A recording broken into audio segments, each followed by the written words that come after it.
तो सीजीएचएस के लिए ऑनलाइन आवेदन करने के लिए आपको सबसे पहले कोई भी एक ब्राउज़र ओपन कर लेना है। मैंने माइक्रोसॉफ्ट का ब्राउज़र ओपन कर लिया है। आप कोई भी ब्राउज़र ओपन कर सकते हैं, क्रोम या कोई भी ब्राउज़र ओपन कर सकते हैं। तो आपको कोई भी ब्राउज़र ओपन करके सबसे पहले यहाँ पर आ जाना है और सर्च में सिंपली लिखना है CGHS।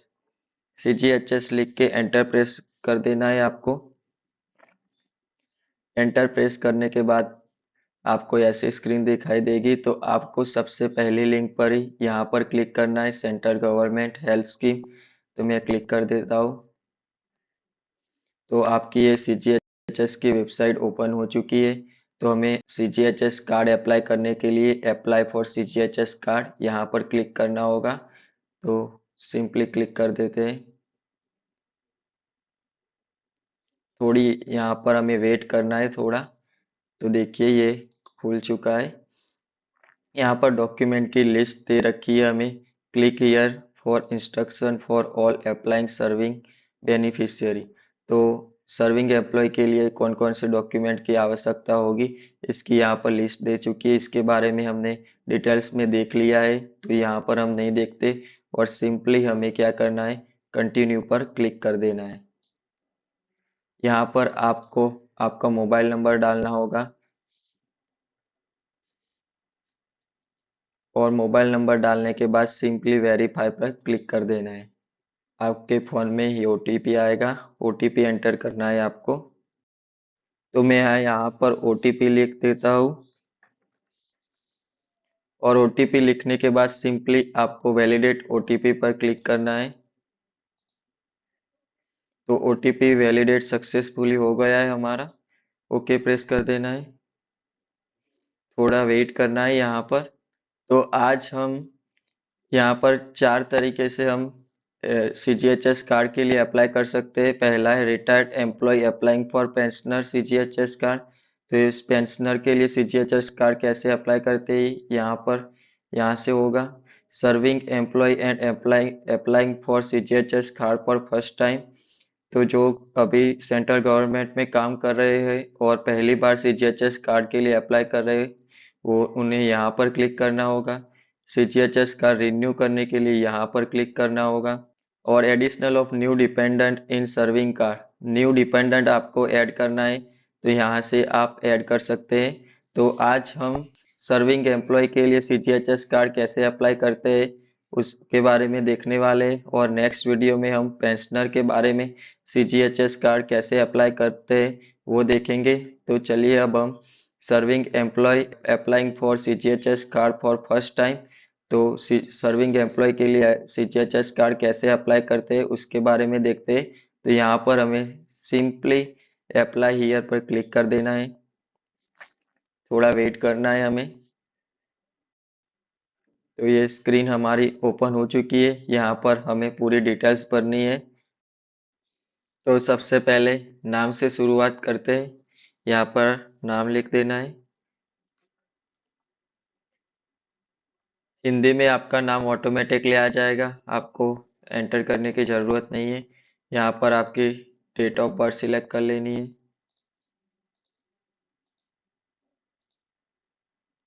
यहाँ पर जेंडर सिलेक्ट कर लेना है। यहाँ पर आपका ईमेल आईडी लिख देना है, कंपलसरी नहीं है, पर हो तो लिख देना है आपके पास। फिर यहाँ पर रेसिडेंशियल एड्रेस लिखना है। तो रेसिडेंशियल एड्रेस आपको ध्यान से लिखना है, क्योंकि सीजीएचएस के दायरे में जो भी एरिया आता है उसके अंदर ही आपका रेसिडेंस होना चाहिए। और जिस भी सिटी में सीजीएचएस के अंदर जो भी सिटी दिखाई गई है उसके अंदर ही आपका रेसिडेंस होना चाहिए। तो रेसिडेंस आपका ध्यान से लिखना है। तो मैं यहाँ पर रेसिडेंस लिख देता हूँ। यहाँ पर पान नंबर लिखना है, कंपलसरी नहीं है, पर है तो लिख देना है आपको। फिर यहाँ पर आपका पिन कोड लिखना है। यहाँ पर स्टेट सिलेक्ट कर लेना है। डिस्ट्रिक्ट सिलेक्ट कर लेना है आपको यहाँ से। यहाँ पर सिटी सिलेक्ट कर लेनी है। ये CGHS कवर्ड सिटी है। देखो ये सिटी का CGHS कवर्ड सिटी का लिस्ट है, यहाँ पर पूरा लिस्ट दिया गया है। तो आपका रेसिडेंस इसके अंदर ही होना चाहिए। यदि ये CGHS कवर सिटी के बाहर की सिटी है आपकी, तो आप CGHS के लिए एलिजिबल नहीं होगे। तो यहाँ पर रेसिडेंशियल एड्रेस ध्यान से आपको लिखना है। ये CGHS सिटी कवर्ड सिटी है। तो मैं अपनी सिटी सिलेक्ट कर लेता हूँ। चलिए, ये वेलनेस सेंटर सिलेक्ट कर लेना है। ये ऑटोमेटिक ही आ जाएगा कंसर्न AD ऑफिस। तो अब हमें पासपोर्ट साइज फोटो अपलोड करना है। तो सिंपली अपलोड पर क्लिक करके अपलोड फोटो पर क्लिक करना है और यहाँ पर मैं पासपोर्ट साइज फोटो अपलोड कर देता हूँ। ओके प्रेस कर देना है। ये successfully passport size photo upload हो चुका है। पर यह बात आपको ध्यान रखनी है कि फोटो JPG और PNG फॉर्मेट में होना चाहिए और उसकी साइज 50 KB से कम होनी चाहिए। अब ID प्रूफ, तो ID प्रूफ में आप इतने डॉक्यूमेंट अपलोड कर सकते हैं। मैं पान कार्ड अपलोड कर देते हैं यहाँ पर हम।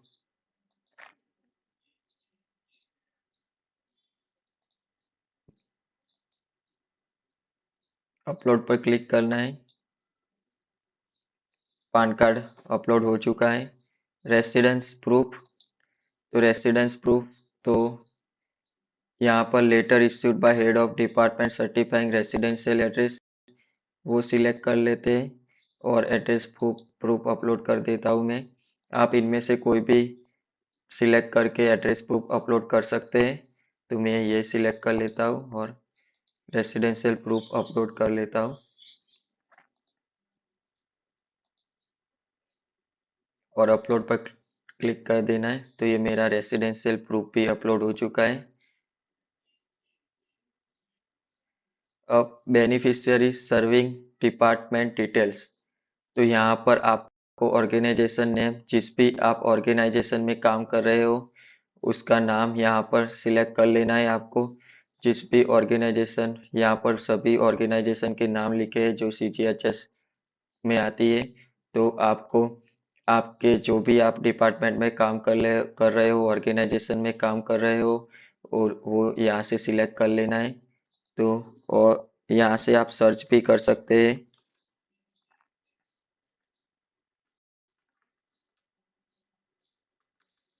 तो आपको आपका डिपार्टमेंट सिंपली यहाँ से सर्च कर लेना है और सिलेक्ट कर लेना है। तो ये सिलेक्ट हो चुका है। फिर यहाँ से दूसरी बार ऑर्गेनाइजेशन नेम फिर से आपको सिलेक्ट करना होगा।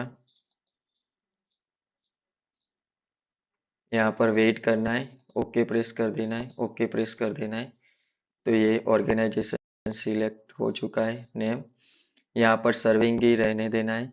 कार्ड कैटेगरी, तो कार्ड कैटेगरी यहाँ पर यदि आप प्योरली सेंट्रल गवर्नमेंट में ही काम करते हो तो यहाँ पर आपको सर्विंग सिलेक्ट करना है।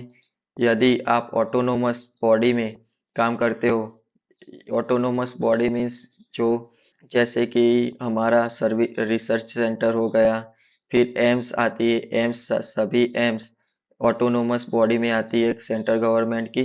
तो आपको तो पता ही होगा कि आप किस में काम कर रहे हो, तो उस हिसाब से आपको सिलेक्ट करना है। आप यदि आप गवर्नमेंट की ऑटोनोमस बॉडी में काम करते हो तो यहाँ पर आपको सर्विंग ऑटोनोमसली सिलेक्ट कर देना है।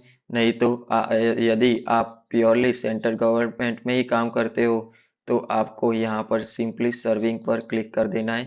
तो मैं यहाँ पर सर्विंग पर क्लिक कर देता हूँ। यहाँ पर सर्विंग, फिर आप जिस भी ऑफिस में काम करते हो उसका एड्रेस आपको लिखना होगा। तो मैं एड्रेस लिख देता हूँ। यहाँ से आपको पे लेवल सिलेक्ट करना है और यहाँ ये पे लेवल आपको आपकी सैलरी स्लिप में मिल जाएगा। बेसिक पे सिलेक्ट कर लेना है यहाँ से। तो यहाँ पर वार्ड अलॉटमेंट जनरल आ गया है। यदि आपका बेसिक ज़्यादा होगा तो यहाँ पर 3 टाइप के वार्ड होते हैं, जनरल, सेमी प्राइवेट और प्राइवेट। जितना जितना आपका बेसिक ज़्यादा होगा वैसे आपको फैसिलिटी मिलेगी। तो यहाँ पर 18,000 बेसिक में जनरल वार्ड मिलता है। तो ये ऑटोमेटिकली आ जाता है वार्ड अलॉटमेंट। यदि मैं यहाँ पर बेसिक पे ज़्यादा लिखता हूँ तो देखो ऑटोमेटिकली प्राइवेट आ चुका है। तो ऐसे होता है। तो मैं सिंपली 18,000 सिलेक्ट कर देता हूँ बेसिक पे। और बेसिक पे और ये सारी डिटेल्स आपको सैलरी स्लिप से मिल जाएगी। ये जनरल आ चुका है। आपको यहाँ से सिंपली आपकी last month salary slip upload करनी है और उसमें CGHS डिडक्शन शो होना चाहिए। तो मैं यहाँ पर सैलरी स्लिप अपलोड कर देता हूँ और यहाँ पर अपलोड पर क्लिक कर देना है। तो ये सैलरी स्लिप अपलोड हो चुकी है मेरी। यहाँ पर डेट ऑफ रिटायरमेंट आपको लिखना है। तो आपके ऑर्डर में मेंशन ही होगा डेट ऑफ रिटायरमेंट, और कुछ कुछ सैलरी स्लिप में भी मेंशन होता है डेट ऑफ रिटायरमेंट। तो उस हिसाब से आपका डेट ऑफ रिटायरमेंट आपको लिख देना है।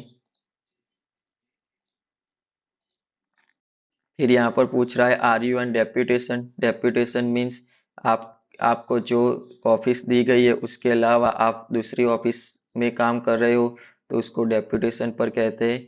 तो यदि आप डेप्यूटेशन पर है तो आपको यस कर देना है। और यस करेंगे तो आप कब से डेप्यूटेशन आपका कब हो एंड होगा, तो ये यहाँ पर लिख देना है, डेट लिखनी होगी। यदि आप डेप्यूटेशन पर नहीं है तो यहाँ पर सिंपली नो लिख देना है। और ये सब लिखने के बाद आपको क्या करना है, नेक्स्ट पर क्लिक नहीं करना है। आपको डिपेंडेंट की डिटेल्स ऐड करनी है। डिपेंडेंट ऐड करने है तो यहाँ पर सिंपली आपको क्लिक कर देना है। तो यहाँ पर नीचे देखिए ये आपकी डिटेल्स यहाँ पर आ जाएगी। अब आपको आपके डिपेंडेंट की डिटेल्स ऐड करनी होगी। तो सबसे पहले फादर की डिटेल्स ऐड करते हैं हम। तो फादर सिलेक्ट कर देते हैं हम। यहाँ पर फादर का नाम लिख देना है। फादर की डेट ऑफ बर्थ सिलेक्ट कर लेनी है हमें। यहाँ पर मेल ऑटोमेटिकली आ जाएगा। डिपेंडेंट मोबाइल नंबर लिखना है यहाँ पर आपको। डिपेंडेंट मोबाइल नंबर लिख देता हूँ मैं।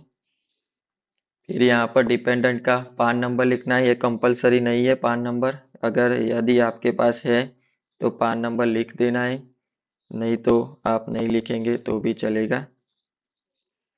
फिर डिपेंडेंट पासपोर्ट साइज फोटो, तो यहाँ से डिपेंडेंट का पासपोर्ट साइज फोटो अपलोड कर देना है।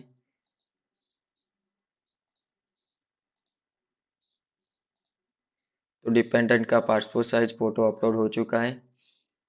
फिर डिपेंडेंट आईडी प्रूफ हमें अपलोड करना होगा। यहाँ पर मैं पान कार्ड अपलोड करता हूँ।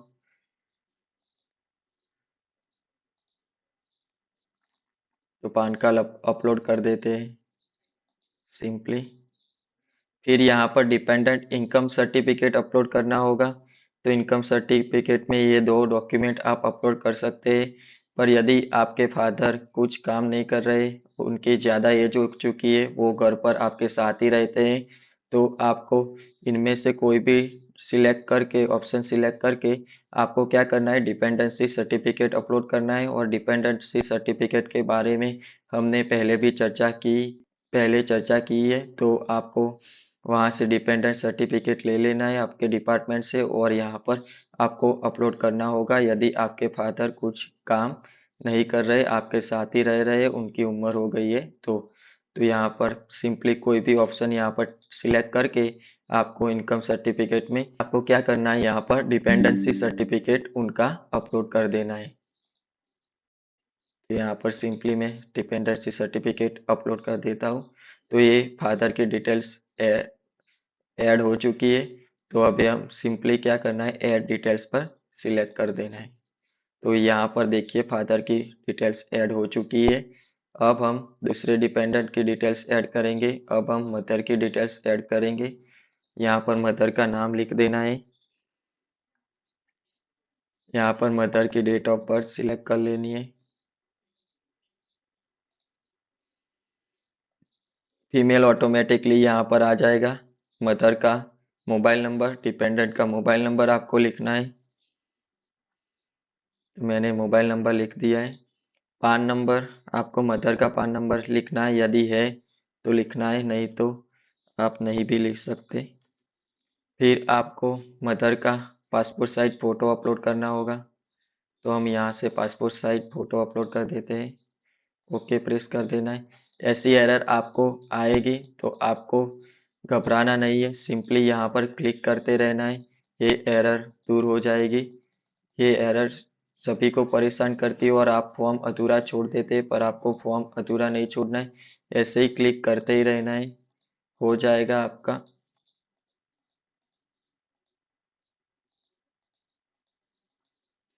आपका मदर का फोटो अपलोड हो चुका है। तो ऐसी एरर आए तो आपको घबराना नहीं, क्लिक करते ही रहना है जब तक आपका फोटो अपलोड नहीं हो जाता, तब तक आपको यहाँ पर क्लिक करते ही रहना है। यहाँ पर हम मदर का आईडी प्रूफ अपलोड करना होगा, तो पान कार्ड अपलोड कर देते हैं।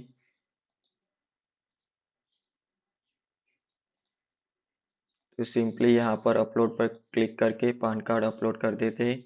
फिर आपको मदर का भी इनकम सर्टिफिकेट अपलोड करना होगा। यदि मदर हाउस वाइफ है और कुछ काम नहीं करती तो पापा की तरह ही उनको भी आपको डिपेंडेंसी सर्टिफिकेट आपको अपलोड करना होगा। तो आप इन दोनों में से कोई भी ऑप्शन सिलेक्ट करके आप डिपेंडेंसी सर्टिफिकेट अपलोड कर सकते हैं। तो जनरली मदर तो हाउस वाइफ ही होती है, तो आपको डिपेंडेंसी सर्टिफिकेट इन दोनों ऑप्शन में से क्लिक करके यहाँ से आपको क्या करना है, डिपेंडेंसी सर्टिफिकेट अपलोड कर देना है। अपलोड, तो डिपेंडेंसी सर्टिफिकेट अपलोड कर देना है। तो ये यहाँ पर हमने अपनी मदर की डिटेल्स पूरी फिल कर दी है। तो सिंपली अब हमें क्या करना है, ऐड डिटेल्स पर क्लिक कर देना है। तो यहाँ पर मदर और फादर की डिटेल्स आ चुकी है। अब हम ब्रदर की डिटेल्स ऐड करेंगे। तो यहाँ पर सिंपली आपको ब्रदर सिलेक्ट कर देना है। यहाँ पर माइनर ब्रदर होगा, ये माइनर ब्रदर सिलेक्ट कर देते हैं हम। यहाँ पर ब्रदर का नाम लिख देना है, डेट ऑफ बर्थ सिलेक्ट कर देनी है।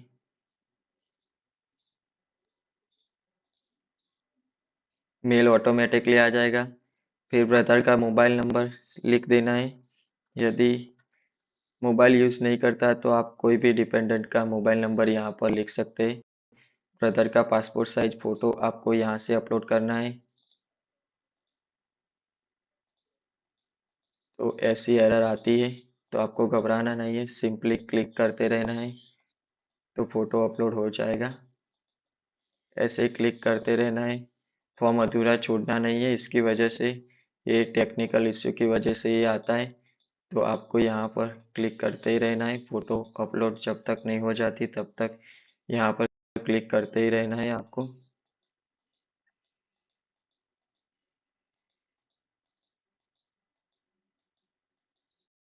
तो ब्रदर का फोटो यहाँ पर अपलोड हो चुका है। तो अब हम ब्रदर का आईडी प्रूफ अपलोड करते हैं। तो आईडी प्रूफ में आप इतने डॉक्यूमेंट अपलोड कर सकते हैं। तो हम ब्रदर के केस में बर्थ सर्टिफिकेट अपलोड करेंगे। तो यहाँ पर ब्रदर बर्थ सर्टिफिकेट अपलोड कर देते हैं। सिंपली अपलोड कर टिक कर क्लिक कर देना है। डिपेंडेंट एज प्रूफ आपको ब्रदर के और सन के केस में डिपेंडेंट एज प्रूफ भी आपको अपलोड करना होगा। तो एज प्रूफ के तौर पर हम school leaving certificate, birth certificate भी अपलोड कर सकते हैं। तो यहाँ पर भी हम बर्थ सर्टिफिकेट अपलोड कर देते हैं बर्थ एज प्रूफ के तौर पर। तो यहाँ पर सिंपली अपलोड पर क्लिक कर देना है। फिर ब्रदर का भी आपको इनकम सर्टिफिकेट अपलोड करना होगा। यदि ब्रदर माइनर स्टडी कर रहा है तो उसके पास तो इनकम होगी नहीं, तो इनकम सर्टिफिकेट भी उसके पास नहीं होगा। तो हमें क्या करना है, सिंपली डिपेंडेंसी सर्टिफिकेट यहाँ से अपलोड कर देना है। तो ये डिपेंडेंसी सर्टिफिकेट हम अपलोड कर देते हैं। सिंपली अपलोड पर क्लिक कर देना है और यहाँ पर ब्रदर की सारी डिटेल्स ऐड हो चुकी है। तो अब हमें यहाँ पर ऐड पर क्लिक कर देना है सिंपली। तो यहाँ पर हमारे सारे फैमिली मेंबर की डिटेल्स ऐड हो चुकी है। यहाँ पर आप आपके फैमिली में जो भी डिपेंडेंट फैमिली मेंबर हो, इन सभी की डिटेल्स यहाँ पर आप ऐड कर सकते हो। इतने सारे डिपेंडेंट फैमिली मेंबर यहाँ पर दिए गए हैं, स्पाउस है, disable son, disable brother, adopted son, father in law, mother in law, इन सभी की डिटेल्स आप ऐड कर सकते हैं। यदि जितने भी आपके फैमिली में डिपेंडेंट फैमिली मेंबर हो, उन सभी की डिटेल्स यहाँ पर अपलोड करनी होगी आपको। तो हमारी फैमिली में इतने ही मेंबर है, तो हम इतने ही फैमिली मेंबर की डिटेल्स अपलोड करते हैं। आप इनमें से कोई भी फैमिली मेंबर की डिटेल्स अपलोड कर सकते हैं। तो चलिए अब हम डिपेंडेंट फैमिली मेंबर की डिटेल्स अपलोड करने के बाद हमें सिंपली क्या करना है, अंडरटेकिंग पर क्लिक कर देना है। थोड़ा वेट करना है हमें अंडरटेकिंग पर क्लिक करने के बाद। तो देखिए ये ऐसी स्क्रीन होगी। तो यहाँ पर सिलेक्ट ऑल अंडरटेकिंग पर क्लिक कर देना है आपको, और यहाँ पर प्रीव्यू पर क्लिक कर देना है। सिलेक्ट ऑल पर क्लिक करके आपको यहाँ पर प्रीव्यू पर क्लिक कर देना है। तो प्रीव्यू पर क्लिक करेंगे, तो प्रीव्यू पर क्लिक करते ही आपको इस टाइप से स्क्रीन दिखाई देगी। तो आपको सिंपली क्या करना है, यहाँ पर व्यू पर क्लिक कर लेना है, और यहाँ पर आपका फॉर्म शो होगा। तो आपको क्या करना है, इसकी ये फॉर्म की आपको प्रिंट निकाल देनी है, और प्रिंट निकाल देने के बाद आपने जो भी CGHS की वेबसाइट पर जो भी डॉक्यूमेंट अपलोड किए वो सभी इसके साथ अटैच करके आपके डिपार्टमेंट में ये फिजिकली आपको सबमिट करना होगा। और मान लीजिए आपका पापा का पान कार्ड, मम्मी का पान कार्ड जो आपने अपलोड किया है, उसके नीचे सेल्फ अटेस्टेड उनकी साइन लेनी होगी आपको, और आपके सारे डॉक्यूमेंट में आपकी सेल्फ अटेस्टेड करके आपको साइन करनी होगी। और आपके डिपार्टमेंट में ये फॉर्म के साथ आपने जो भी डॉक्यूमेंट अपलोड किए वो सभी आपको वहां पर सबमिट करना होगा फिजिकली। और वहां से आपके डिपार्टमेंट में ये फॉर्म सबमिट करने के बाद आपको 15 दिन में, उसके 15 दिन के अंदर डिपार्टमेंट से एक बेसिक से इंक्वायरी आएगी कि जो आपने डिटेल्स सबमिट की है वो सभी सही है या नहीं है। आपके फादर और मदर आपके साथ रह रहे या नहीं रह रहे, वो पेंशनर है या वो कोई गवर्नमेंट जॉब तो नहीं करे, वो बेसिक से इंक्वायरी आपकी होगी। और आपको ये सारे क्वेश्चन पूछे जाएंगे आपके डिपार्टमेंट की ओर से। तो आप ये सारी इंक्वायरी होने के बाद आपका डिपार्टमेंट क्या करेगा, जो आपका फॉर्म है वो CGHS में सबमिट कर देगा।